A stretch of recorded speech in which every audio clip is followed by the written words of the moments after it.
구조적 변화가 시작이 됐습니다. 거의 대부분의 분들이 이 구조적 변화를 처음 경험해 보실 거예요.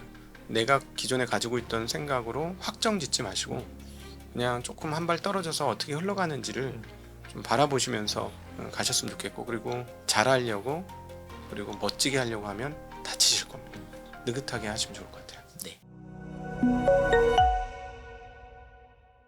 미국 시장이 뜨겁지도 차갑지도 않는 그런 상황으로 계속 흘러간다라고 그러면 이제 우리나라의 네. 시장이 그 동력을 가지고 움직여야 되지 않겠습니까? 네. 혹자 중에 그런 얘기를 하시는 거예요. 동력이 사라진다. 음, 이미 이제 상법 개정에서 우리가 바랬던 부분들은 네. 거의 다 이제 나와서 음. 더 이상의 탄력을 받아서 올라갈 그런 재료가 없지 네네. 않느냐라고 얘기하시는 분이 계시거든요. 음, 그런 의견에 대해서는 어떤 관점을 갖고 계십니까? 저는 이건 일관되게 말씀드리는데, 상법 개정은 주주총회를 통해서 자신의 모습을 드러냅니다. 그리고 판례를 통해서 결정나는 거거든요. 제일 중요한 거는 그 상법을 이렇게 우리나라가 열거식으로 다 계속 이렇게 1차, 2차, 3차 하는 이유는 한 번도 그런 판례가 없었기 때문에 매우 구체적으로 매뉴얼을 주는 거예요. 네네. 사실 뭐 썩 좋은 것 같진 않아요. 알아서 하는 게 세상에 제일 좋아요. 그러니까 예를 들자면 뭔가 개혁을 할 때 서로 너무 믿어가지고 확실하게 믿고 정말 신뢰성이 높아서 계약서 안 쓰고 입으로 구두로 그렇게 기억하지 하고 그 정도 기억만 안 까먹을 정도로 정확하게 구두로 하고 끝나면 절차상으로 너무 간편하잖아요. 네. 비용도 안 드는 거예요. 근데 서로 못 믿고 이러면 계약서 써야 네. 되고 계약서 공증받아야 되고 그 계약서 쓰는데 변호사 개입해야 되고 비용이 엄청나게 많이 듭니다. 실제로 이게 몇 천만 원, 몇 억도 될 수 있어요. 이 계약서 하나 제대로 작성하는 게. 그럼 비용이 많이 드는 거예요. 쓸데없이. 그죠? 근데 한국은 지금 비용이 많이 드는 사회로 넘어간 것이고, 제가 보기에는 지금까지 나와 있는 상법 주주총회에서 뭔가 파란이 일어날 가능성은 좀 있고요. 행동주의자들의 움직임이 이제 막 시작될 거라고 생각합니다. 이제부터입니다. 그래서 상법 개정으로 인해서 뭐 이건 다 이슈가 끝났다, 전혀 아니고요. 주주총회를 통해서 이사가 교체되는 안들, 그리고 지충 투표제가 효과를 발휘하는 안들, 이런 것들이 나오면 드디어 한국의 전근대적인 기업 문화가 바뀌기 시작하는 상황이 시작될 거다. 그러면 이제 뭐 상법 개정이 이제 변화의 큰 변화의 시작이고 지금이 네. 초입이다라는 관점을 갖고 계시는 거죠. 네네, 그렇습니다. 알겠습니다. 그러면 그 요즘 이제 AI가 뭐 2027년까지도 뭐 우리나라 반도체 회사들은 좋을 것 같다라는 네. 말씀. 그다음에 또 그러면 금융회사나 뭐 이런 뭐 증권회사나 이렇게 해서 배당을 많이 주는 이런 회사들을 하고 있으면 뭐 자사주 소각도 배당도 계속 올라가면 당연히 주식이 올라갈 것 같고 요즘 또 이슈가 되고 있는 게 자산을 갖고 있는 회사들. 그렇죠. 근데 걔네들 갑자기 뭐예요? 막 상한가도 가고 막 맞아요. 이런 변화가 막 있는 거예요. 크게 봤을 때 자산주, 배당주, 네. AI주 네. 이렇게 크게 이렇게 세 음, 개로 봤을 때 각도기님은 뭐 배분이라고 하면 그렇겠지만 어떤 쪽에 더 많이 투자하시고 네. 어떤 쪽은 조금 뭐예요 비중을 좀 줄이시고 그렇게 하실 의향이 네네. 있으신지 아니면 그 중에서도 뭘 더 좋게 보시는 게 있으신지 네네네. 그게 좀 궁금합니다. 그러니까는 저희가 이제 회사를 시작하고 사업을 시작하고 투자 자문 고객 자산들을 맡아서 과거에도 고객 자산을 맡았습니다만은 훨씬 더 책임이 막중한 상태에서 고객 자산을 맡기 시작하면서부터는 훨씬 조심하게 되었습니다. 그러니까는 보다 확정적이고 확실한 쪽으로 포지션을 훨씬 더 크게 늘렸어요. 예, 그리고 그게 이제 핵심은 뭐냐면 이 회사가 나한테 어떤 현금 흐름을 확정적으로 줄 것인가입니다. 그래서 굉장히 높은 비중으로 저희는 배당 관련주들의 포지션이 구축되어 있어요. 네. 네, 그리고 그 AI 관련은 이제 그 수익이 꽤 나서 오히려 조금씩 수익 실현을 하고 있습니다. 그러면서 이런 거죠. 뭐 어렵게 생각하실 필요가 없고, 이쪽 AI 쪽에서 뭐 30에서 한 60%, 70% 이렇게 수익이 났으면 그거 수익 실현에서 한 7% 내외 쪽으로 확정적으로 배당 주는 쪽으로 넘기는 거는 저는 전혀 문제가 없다라고 네. 생각하고요. 네. 그리고 배당을 주는 애들이 주가가 안 오른다고 보장할 수도 없는 거거든요. 그래서 저희가 이제 최근에 포커스를 맞추고 있는 것은 배당을 주는데 주가가 오를 가능성이 있는 것들, 그쪽으로 포커스를 맞추고 네. 투자의 그 흐름들을 가지고 가고요. 자산주는 지금 저희가 이제 고민이 시작됐어요.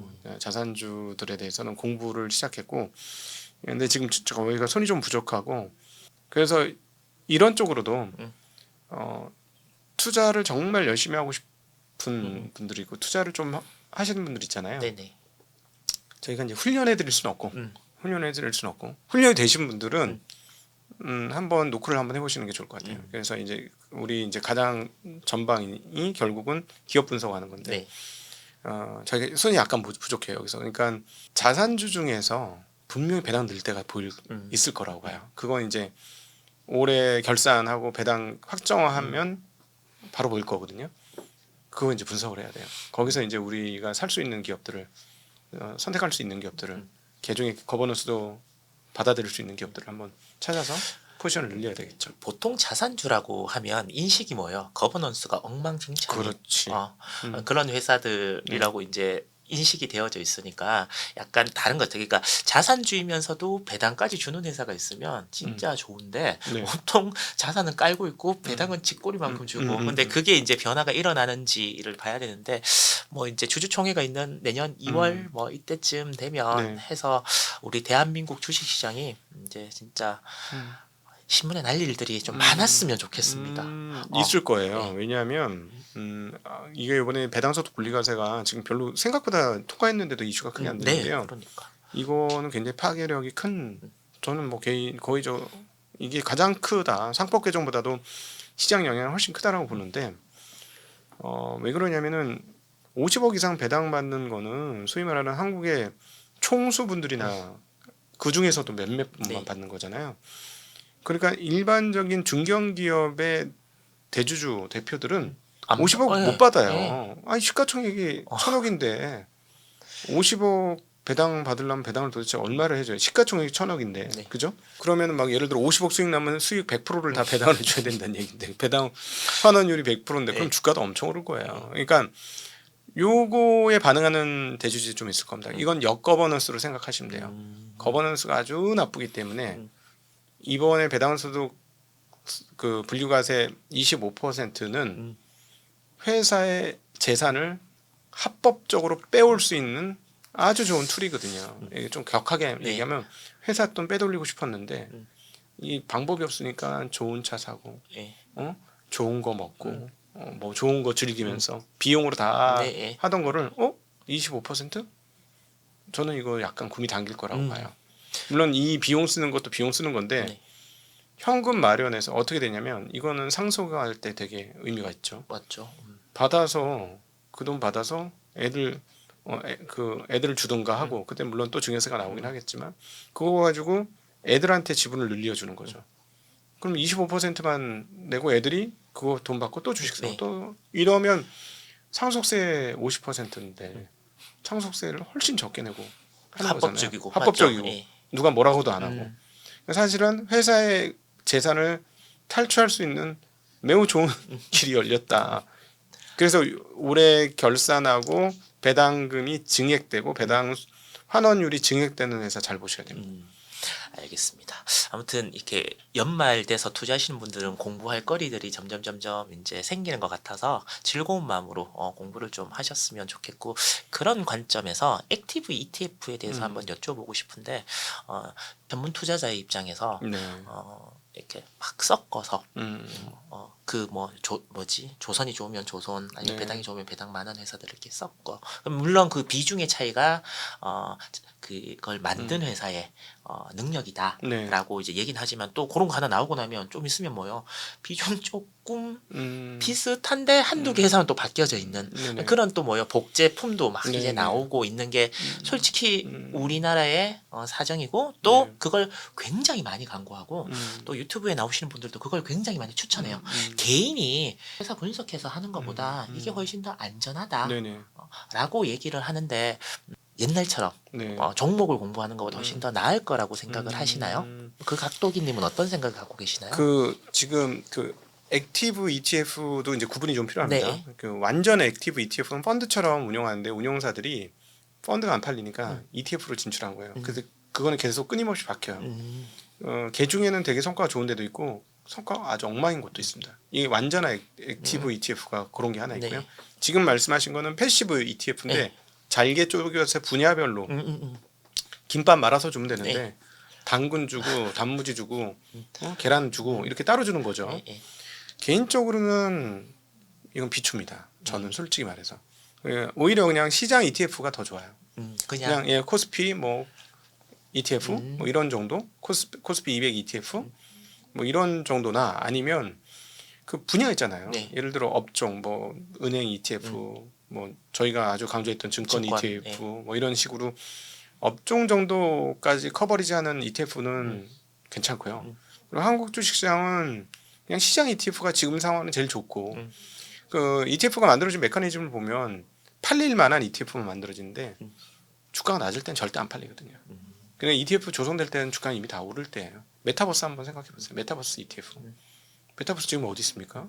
그거를 자기가 우리 한국 분들이 이제 스스로 뭔가를 해보고 싶은 어떤 독립의식과 자유의식이 굉장히 강해요. 저는 그건 좋다고 생각해요. 저도 마찬가지인데 근데 여기는 훈련 안 된 사람들은 다치는 네. 곳이고 오히려 훈련 안 된 분들이 좀 멍하게 어렴풋하게 시장이 좋을 거다라고 생각하면 그냥 시장 ETF 같은 거 접근하시는 게 좋지. 거기서 그것도 자기가 액티브하게 뭔가를 분석해서 가는 거거든요. 네네. 그 분석이 맞을 것 같으면 나의 과거 데이터 값이 좋아야 돼요. 지난 5년간 나는 수익률이 엉망이었는데 이제 이걸로 잘할 수 있어? 불가능한 얘기예요. 예, 이거 잘할 분들은 지난 5년간의 데이터 값도 확실히 좋아야 돼요. 데이터로 나를 구분하셔야 됩니다. 그래서 그렇게 보셔야 되고 저는 한국의 자산운용 업계의 이 문화에 대해서는 정말 너무 안타깝게 생각하고 제가 이제 뛰어들었으니까 네. 자산운용 업계로 이 문화를 좀 바꾸는데 그 좀 참여를 하고 기여를 할 수 있으면 좋겠다는 생각을 가집니다. 오죽 자신 없었어요. 요즘 나오시면 크게 두 가지. 액티브 ETF를 개인은 하라. 음. 종목 말고. 또 하나는 자산 배분이 짱이다. 음, 뭐 금을 10에서 20%. 음, 뭐 우리나라 주식 뭐 한 3, 40%. 그다음에 미국 주식. 미국은 거의 한 50% 정도더라고요. 그렇게 해서 개인이 포트폴리오를 가지고 가는 게 덜 다치고 덜 다치고 수익률도 안정적이다. 네. 그리고 뭐 채권도 뭐 조금 섞으면 좋다. 또기님 그런 자산을 분산하는 그런 것들에 대해서는 지금 시점에서는 어떤 생각을 갖고 계시는지. 별로 수익률이 안 좋을 걸요. 지금 별로 수익률이 안 좋을 거예요. 지금 제일 수익률 좋은 건 한국 주식, 그냥 한국 ETF가 제일 좋을 걸요. 예. 근데 당분간 계속 이럴 것 같습니다. 저희들은. 그래서 자신 없으신 분은 그냥 항공물 ETF를 가지고 가시는 것도 방법 중에 하나라고 봐요. 왜냐하면 거대한 트렌드 변화가 시작된 건데 몇 사람들이 영리하게 무조건 영리하고 똑똑하게 대응하고 싶어 하는데 영리하고 똑똑하게 대응했으면 과거 데이터 값도 좋았어야 되는데 과거 데이터 값 안 좋으면서 왜 지금부터는 똑똑하고 영리하게 대응할 수 있을 거라고 생각하는지 잘 모르겠어요. 그건 착각이고요. 오해입니다. 그냥 오히려 너무 생각 많이 안 하시고 너무 똑똑하게 대응하려고 하지 않으시고 그냥 편하게 대응하시는 게 실질적으로 나중에 보면 답이 더 좋을 수도 있다. 저도 개인적으로 저는 솔직히 무슨 걱정하는지 아세요? 어떤 걱정을? 요즘에 이제 안전하게 운영을 하긴 하지만 시장을 초과해서 수익을 낼 수 있을까 라는 걱정을 하는 하세요. 고민이 있어요. 대신에 이제 시장이 떨어질 때 저희 좀 덜 떨어지는 걸로 포트를 잡았지만 올해처럼 시장이 파죽지세로 가면 우리 포트도 수익이 나겠지만 시장 대비 얼마나 덜 오를까? 그러면 어떻게 하지 나는? 이런 고민이 있어요, 솔직히. 제가 굉장히 보수적으로 지금 포지션을 짰기 네. 때문에 거기에 대한 마음을 좀 비운 거거든요. 내가 시장을 이기겠다. 예. 그러니까 전문 투자자인 저는 그 걱정을 하는 거예요. 이 포트로 내가 시장을 이기지 못할 수도 있다. 이렇게 대세상승장이라고 네. 보이는 이때는 예. 근데 그 아까 그 지수를 사면 좋다라고 했는데 그 지수를 거꾸로 사신 분들도 굉장히 많고 네. 계속 포기하지 않습니다. 있을 수 없다. 있을 수 없다라고 이제 생각을 하시면서 시장에 남아 계시는 분들이 계세요. 뭐 어떻게 할 방법이 없습니다. 그 본인 돈으로 본인의 의지로 그걸 사시는 분들이 계시는데 그런 분한테 정말 해주고 싶은 그러니까 한국장이 내년에도 좋을 거라고 생각하시는 분 입장에서 네. 그런 분들을 보시면 어떤 생각이 드십니까? 지금도 늦지 않았다. 피를 토하게 될 것이다. 예, 빨리 결정을 하고 돌려라. 이거는 거대한 트렌드 변화인데 과거의 데이터 값에 의존하지 말아라. 예, 그리고 과거의 데이터 값에 의존하려면 40년짜리 데이터를 끌고 와라. 왜 20년짜리 데이터로 그러냐. 우리나라 이 얘기를 드리기 위해서 어떤 얘기를 드리냐면 지난 20년간 한국에서는 자산 시장에 대한 편중적 그 압력이 있었어요. 공부를 해서 금융시장 환경을 보면 부동산에 안 오를 수 없는 모든 여건이 다 마련되어 있었습니다. 그거 이제 막 바꾸려고 하는 거거든요. 저는 이렇게 생각합니다. 이 시도가 4년에서 5년 정도 지나면 중국 같은 상황이 올 수도 있다. 중국 이제는 집값 더 이상 떨어지기 원치 않거든요. 네. 근데 계속 떨어져요. 한국도 그럴 수 있어요. 근데 지금 집값은 영원히 안 떨어진다는 신화적인 믿음이 있잖아요. 그렇죠. 저는 10년 후에 봐라. 과연 그럴까? 절대 안 그럴 것 같은데. 그 말을 뒤집어 보면 그래서 주식시장이 지난 20년간 전 세계 증시가 꾸준히 올랐음에도 불구하고 박스였던 거예요. 돈이 그쪽으로 다 가도록 설계가 되어 있어서 그랬었습니다. 근데 이 설계가 바뀌기 시작한 거예요. 그래서 저는 한 4년 봅니다. 4년 5년을 이 바뀐 설계도를 유지를 하면 그때서야 사람들이 느낄 거예요. 처음 2년 동안은 감 잡는데 2년 걸려요. 인간의 두뇌라는 게 뭔가 트렌드 변화가 있으면 바뀐 거 맞아 라고까지 느끼기에는 한 2년 걸립니다. 그러니까 저는 지금 트렌드는 그 구조는 바꿨는데 인식 바꾸는데 시간이 걸려서 사람들이 그럴 거야 라고 생각하고 있다는 거죠. 그러니까 나의 생각이 이미 낡은 생각이 아닌지를 항상 검토하셔야 돼요. 이 주식 투자는 지금 내가 하고 있는 생각이 구닥다리 생각이 아닌지. 혹시 투자하신 분들 중에 아니 각동이님은 아침에 매일 방송하시고 이제 그 AI 주식이 앞으로도 한 1년 최소는 1년 확정이고 2년 후까지도 좋을 것 같고 라고 얘기를 하고 내년에 한국 시장도 구조적인 변화이기 때문에 많이 오를 거다라고 말은 그렇게 하는데 왜 포트는 덜 다치는 주식 야 오를 때는 확 다 먹고 내년 한 9월 10월 이때 먹을 거 다 먹고 그때 이렇게 바꿔도 되지 않느냐. 그게 전문 투자자라고 해서 내가 돈을 이렇게 맡긴 거지. 에이 야 그 ETF도 못 따라갈까를 걱정하면 그건 좀 아니지 않아? 이렇게 얘기하시거나 이렇게 생각하시는 분이 계실 수도 있을 것 같거든요. 그 부분에 대해서는 어떤 입장을 갖고 계십니까? 일단 제가 둔하고요. 제가 팔색조처럼 그렇게 그때 싹싹 색깔을 바꿀 수 있는 능력이 안 돼요. 아무도 인정 안 할 것 같습니다.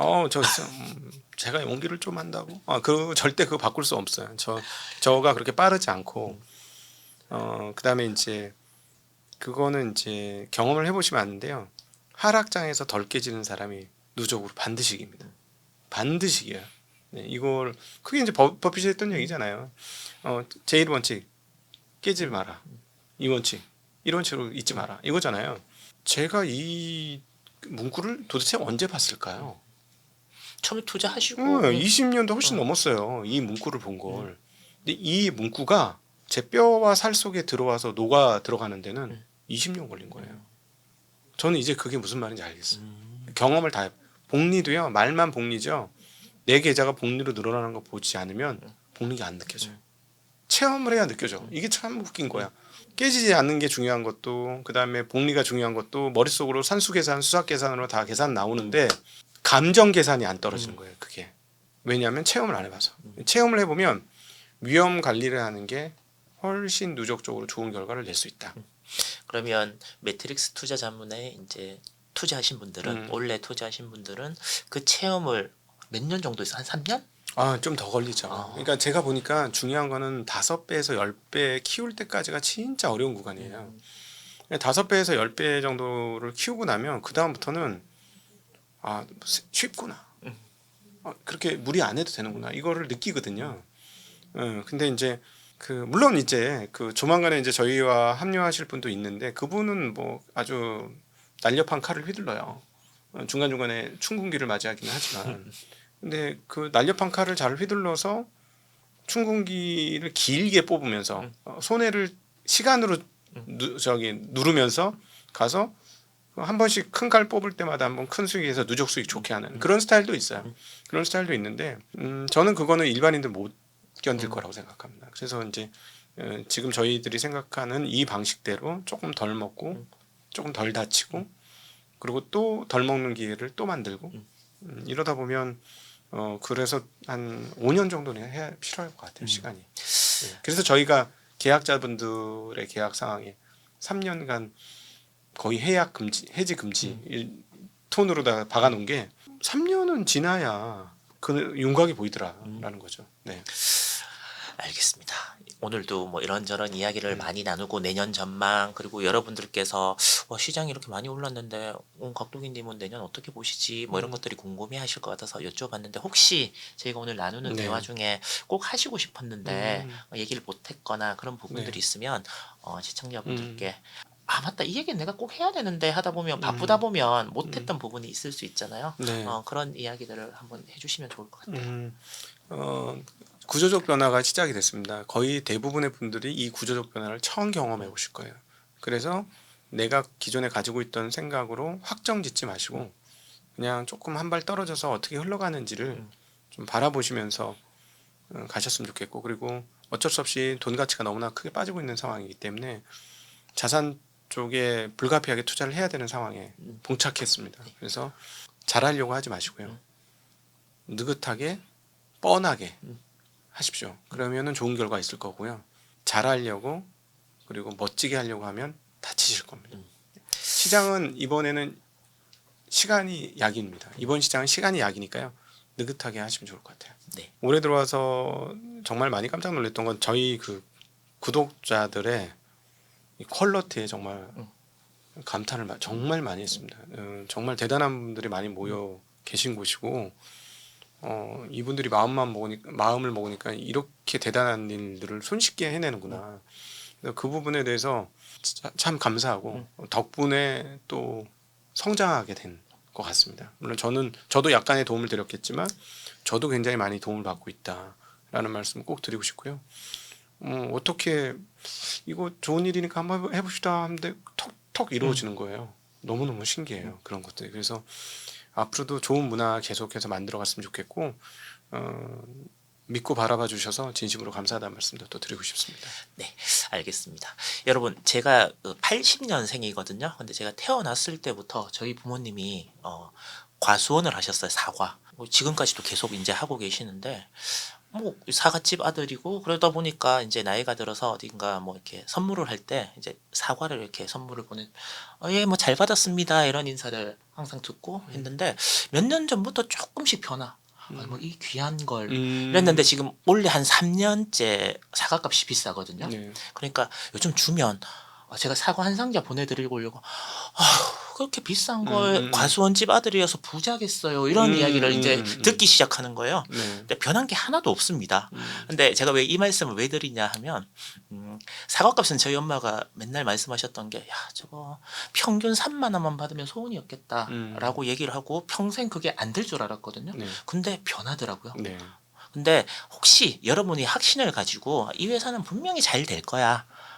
이렇게 해고 보게 2년, 3년 진짜 이렇게 내가 확신을 갖고 계속 공부했는데 틀리지 않은 주식을 일하고 그러면 언젠가는 분명히 뭐예요?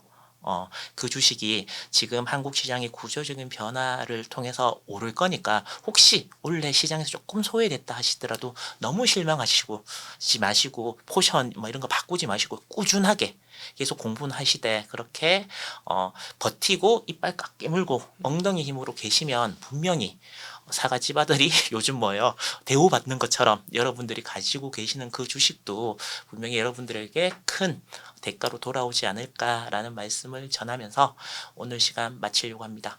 올 한 해 정말 고생하셨고 감기 조심하십시오. 고맙습니다. 감사합니다.